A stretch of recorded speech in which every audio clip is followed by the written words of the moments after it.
மாக்ஸ்மில்லியன் மரிய கோல்ஃபே 1894 ஆண்டு ஜனவரி 8ஆம் நாள் போலந்து நாட்டில் பிறந்தார். இவருடைய தந்தை ஜூலியஸ், தாய் மரிய கோல்ஃபே என்பவர் ஆவார். கோல்ஃபேயின் திருமுழுக்கு பெயர் ரைமண்ட் என்பதுதான்.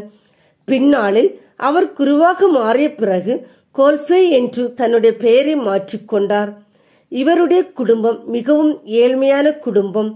இதனால் இவருடைய பெற்றோரால் இவரை பள்ளிக்கு அனுப்பி வைத்து படிக்க வைக்க முடியவில்லை.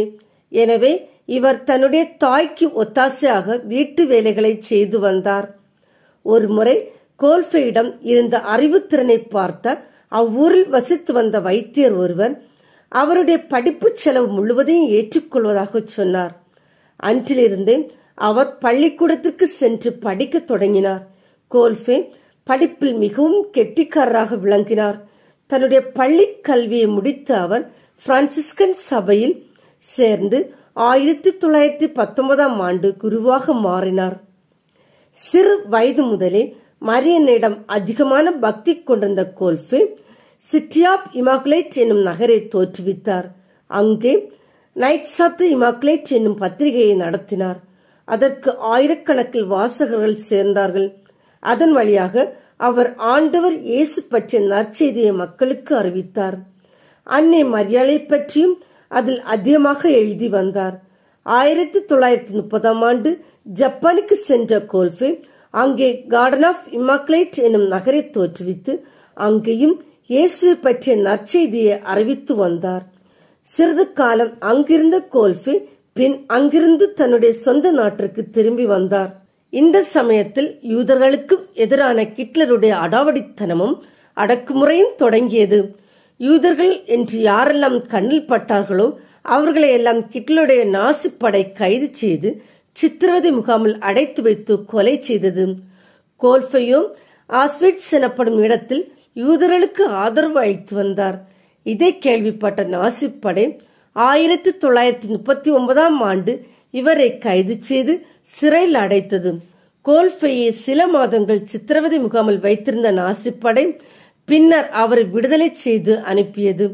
ஆனால் 1941ஆம் ஆண்டு அவர் மீண்டும் கைது செய்யப்பட்டு சித்திரவதை முகாமில் அடைத்து வைக்கப்பட்டார். இம்முறை அவர் கடுமையான சித்திரவதைகளுக்கு உள்ளானார். இவர் சிறையில் இருந்த தருணத்தில் சிறைவாசிகளுக்கும் நற்செய்தியை அறிவித்து வந்தார். அதன் வழியாக கோல்ஃபே அங்கே இருந்தவர்களின் நன்மதிப்பை பெற்றார். ஒரு நாள் இவருடைய சிறை கூடத்தில் இருந்த கைதி ஒருவர் தப்பித்து ஓடிவிடவே இதை அறிந்த சிறை கண்காணிப்பாளர் இவருடைய சிறை கூடத்தில் இருந்த 10 பேரை தேர்ந்தெடுத்து அவர்களுக்கு மரண தண்டனை விதிக்கப் போவதாக உத்தரவிட்டார். அந்த 10 பேரில் ஒருவர் பிரான்சிஸ் கஜோவனிக் என்பவர் ஆவார். அவர் சிறை அதிகாரியிடம் என்னுடைய மனைவி பிள்ளைகளை யார் காப்பாற்றுவது என்று கதறி அழுதார். இதை பார்த்த கோல்ஃபே அந்த கைதியின் மீது இரக்கம் கொண்டார்.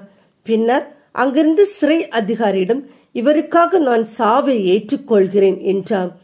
கோல்ஃபேயின் வார்த்தைகளை கேட்ட சிறை அதிகாரி ஒரு நிமிடம் அதிர்ந்து போய் நின்றார்.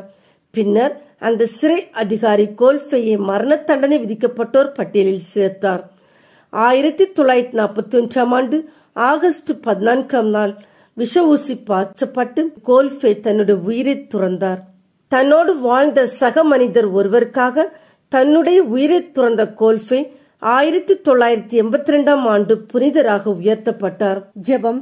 கண்ணின் மணி போல் எம்மை காத்து வழிநடத்தும் எம் இறைவா, நண்பனுக்காக உயிரை கொடுப்பதை விட மேலான அன்பு வேறொன்றும் இல்லை என்ற திருமறை வாக்கிற்கிணங்க எங்களின் மேலான அன்பை வறியவர்கள், அனாதைகள், உடல்நலமற்றோர், ஒடுக்கப்பட்டவர்களின் மேல் செலுத்தி அவர்கள் நலனில் அக்கறை கொண்டு அவர்கள் வாழ்வில் ஒளியேற்றுபவர்களாக மாற உமது ஆற்றலை வேண்டி உம்பாதம் சரணடைகின்றோம். ஆமேன். தூய மாக்ஸ்மில்லியன் மரிய கோல்ஃபே எங்களுக்காக வேண்டிக் கொள்ளும்.